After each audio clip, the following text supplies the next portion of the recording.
From Donald Trump to Joe Biden, presidents have made a lot of news for keeping classified documents in their homes and offices. Presidential classification and declassification is a mysterious process that often unfolds away from public view. President Trump even famously claimed that he could declassify a document just by thinking about it. If you're the president of the United States, you can declassify just by saying it's declassified, even by thinking about it. There doesn't have to be a process. There can be a process, but there doesn't have to be. You're the president. You make that decision. Trump's comments raise an important question. What exactly is the process for presidents to classify and declassify information? The answer matters because classified documents can contain some of the United States' most closely guarded secrets, including the location and identities of intelligence sources abroad. Declassification is equally important for promoting government accountability and helping the public understand government policies and actions. Welcome to the Just Security Podcast. I'm your host, Paresh Shah.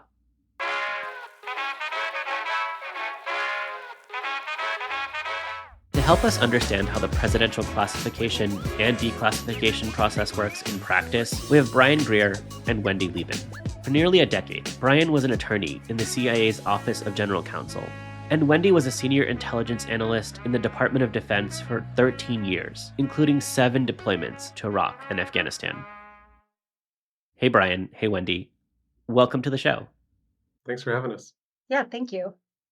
Brian, when people hear the phrase classified information, there's some confusion around what that actually means, especially for listeners who haven't worked in government or been around government.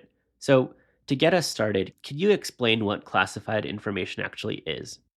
Yeah, so classified information at its core is information that is owned by the executive branch, so usually generated or collected by the executive branch, that relates to the national security or foreign affairs of the United States. And the release of that information to the public would harm national security.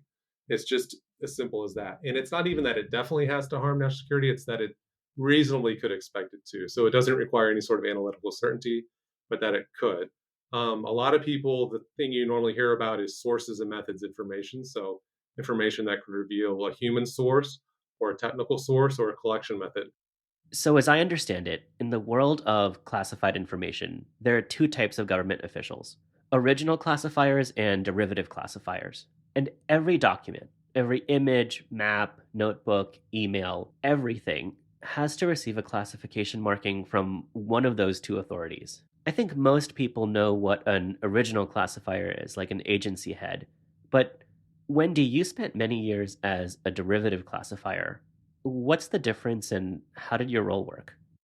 Sure. So if you have original classification authority, then you are the person who determines that this information should be held very closely because it fits XYZ guideline, and we determine categorically that it is top secret and it needs to be handled in this way. Derivative classification authority is based solely on pre-existing guides, literal guidebooks. They are hundreds of pages long, and some have been released with redactions if anyone's interested in a feel for them. But basically, as a derivative classifier, anytime I send an email or I make a product, I go through this multi-hundred page document. You would check and see, like, this sentence I just wrote came from, say, an intelligence report, and then this other information came from a signals intelligence report. And if I put those together in my classification guide, it turns out to have this classification. And so that is what I put on my product. It's very administrative at that point. Is that for everyone? Like, does the president have to also go line by line in these reports and consult these manuals? The president is an original classification authority. And not only that, but the president sets up the executive order that creates classified information and controls it. So they are, in essence, the ultimate classifier. But given how the regime works, it's not like the president is even ever exercising that classification authority in the first instance, because basically information reaches the president's desk. It's almost already been classified by someone else within the intelligence community. It's not often that an unmarked document that should have been classified is ever going to reach the president's desk. Someone else in the national security apparatus has created that document, has pulled the sources, has looked at the classification guides, and made sure that it is properly marked, and they've already classified it themselves. So, with all this talk about the president being a classifier and all that, it's an authority that the president themselves like never actually really uses. What about the flip side of this, which is declassification? How does that process work? Yeah, so with the president, this is where a lot of, I think, the misunderstandings have come out and a lot of the dialogue that's been around. Of course, when Trump says something like, I can declassify something just by thinking about it, that creates a lot of understandable feedback. On the flip side, a lot of people criticizing that were also saying, well, there is a formal process that the president needs to follow when declassifying information. And the truth is there's really not any sort of formal process in place. There's a public executive order out there on classification that anyone can go read. There's nothing in there about procedures that the president has to follow. It's really ultimately left to the president's discretion as to how to declassify information Why is that the case? for a few reasons. First, classified information is ultimately created by and for the president to carry out his or her duties. And so the president makes the rules, and they typically don't make rules that restrain themselves. In my experience, the executive across administrations think the Congress should not have real oversight or power over classified information. And we do, if you assume a normal president who's acting rationally and in good faith, we do want to give them broad discretion in terms of how information is both classified and declassified, depending on whatever the national security issue is they're facing. It's, I think, for good reason that we've left it sort of unfettered. I want to add one point of clarification there is that there is precedent if Congress wanted to get involved because Department of Energy's classification data is done under a congressional statute. And so there's no reason that they couldn't create statutory requirements around the rest of the classified community's data. Then in the future, we would not have to rely on a president's good faith because it would actually be in statute how these would be classified and declassified instead of just an executive order. Yeah, and that category information is called restricted data, and it basically relates to nuclear program. And that information is restricted and subject to special requirements for good reason. But I guess just to make clear to the listeners, the conversation I think today will focus on classified information under executive order and not this separate category where there are in fact sort of unique rules in place for it. But that is a great point of Congress has, at least in that area, shown that it can at least try to regulate that information. Other than this one special category of information, Congress doesn't seem super involved in regulating classified information. And that gives the president a lot of leeway to maneuver and unilateral authority. Brian, when you were in the government, how did you see that play out? Yeah, I mean, usually what happens if the president is involved at all is the president and the White House indicate that they want to declassify a piece of information or a category of information. And so sometimes that may be for a speech that the president wants to give about an important topic. Sometimes it might be they want some documents to come out. Other times it might be the president has a trip coming up where they want to meet with a foreign leader and release some information for that. So oftentimes that'll be the case. But usually what happens is a general direction is then provided to the agencies in the national security arena to start working on this with the White House staff.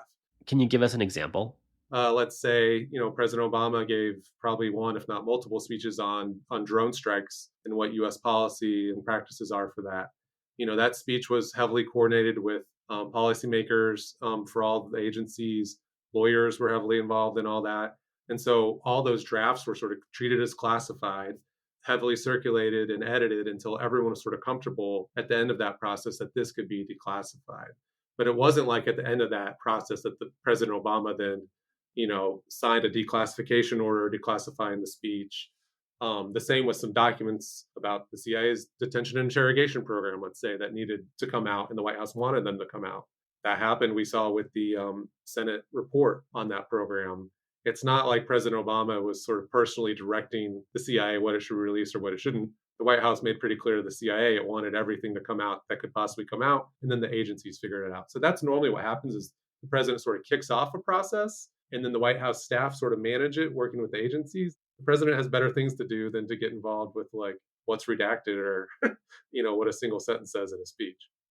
As another example of kind of how this plays out, Brian discussed the way that the Obama administration, if they were going to make a speech, they might coordinate with all of the entities.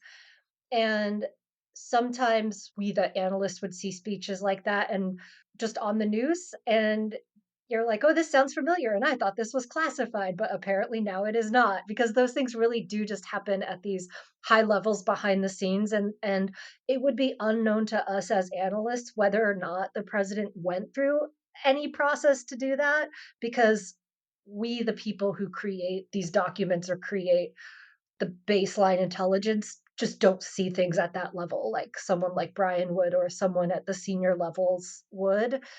And I think I can think of examples during my time in which we definitely had that realization of how did this process come about.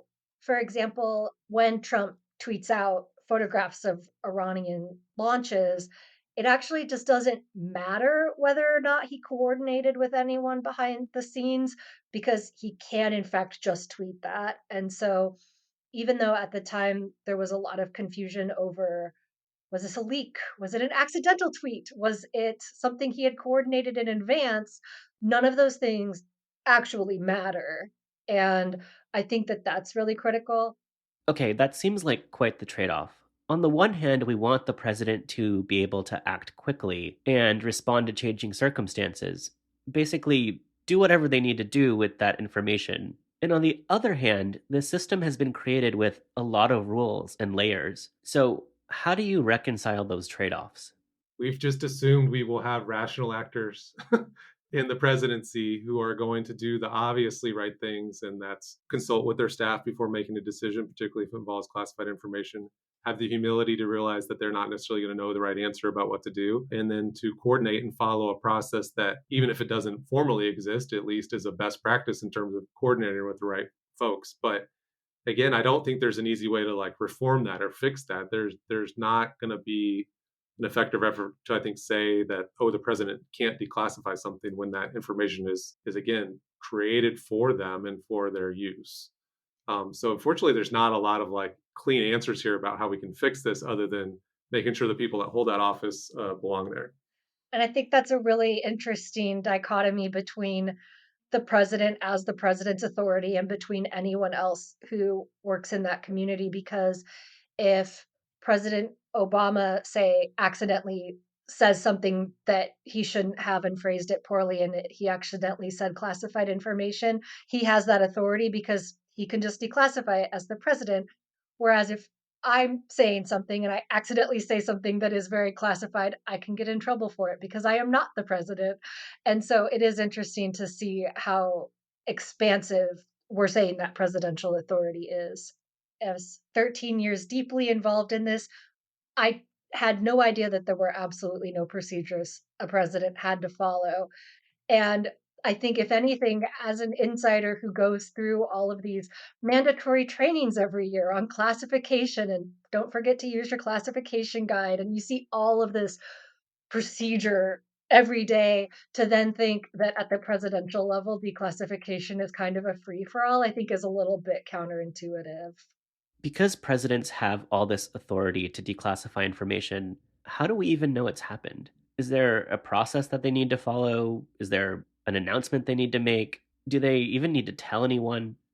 It's a great question, and one that no one's ever thought about prior to Trump, I would guarantee, because it's just such a novel and just kind of absurd discussion that we're having of, could the president declassify something in their head?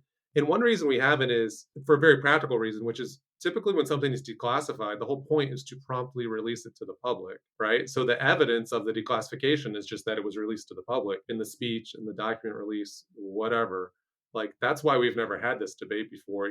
We've never had something secretly declassified, basically out of potential spite that the president then wanted to like publicly spring later against a political opponent. That's just never happened before.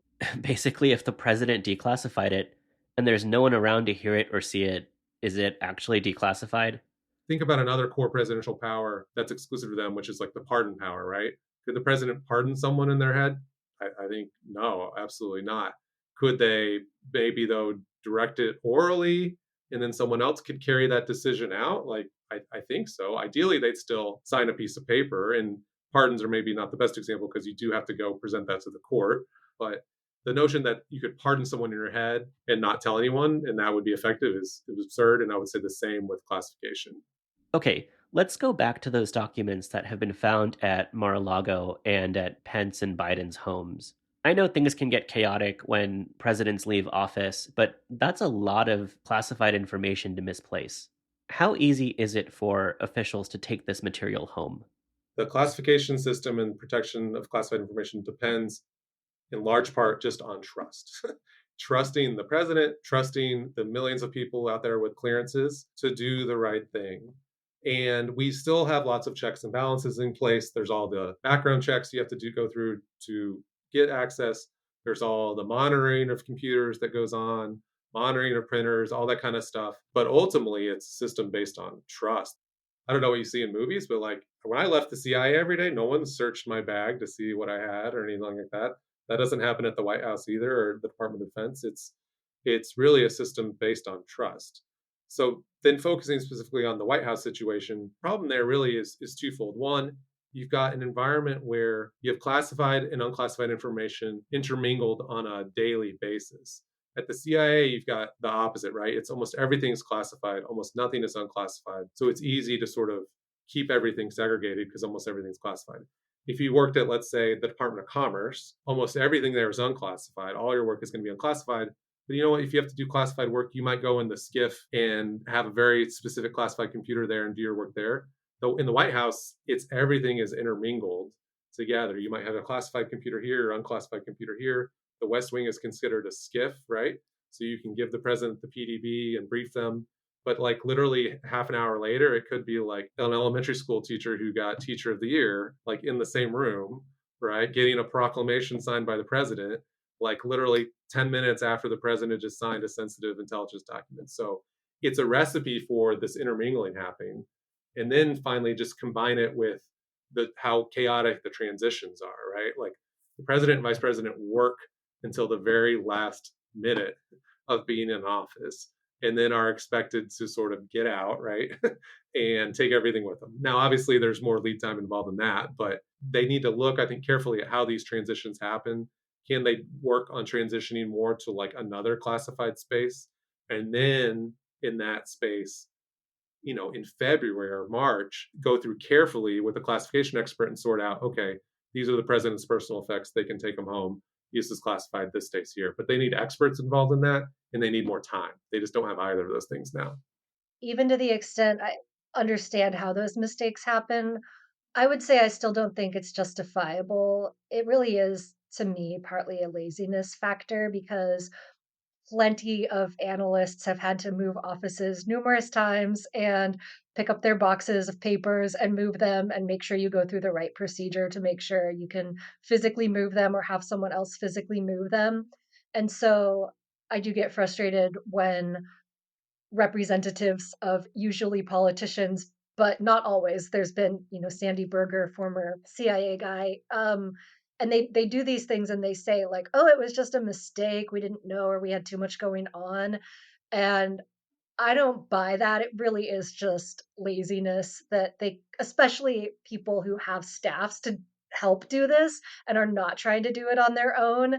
I do find it really hard to believe the whole, oops, this was in my briefcase and I didn't think to check, because that wouldn't fly for anyone else who is entrusted with that exact same information, including the people who created that document. This has been such an interesting discussion, and it really is fascinating to see how these different policies play out. Brian, Wendy, thanks so much for joining the show. Thank you for having us. The Just Security podcast is produced in partnership with NYU's American Journalism Online program.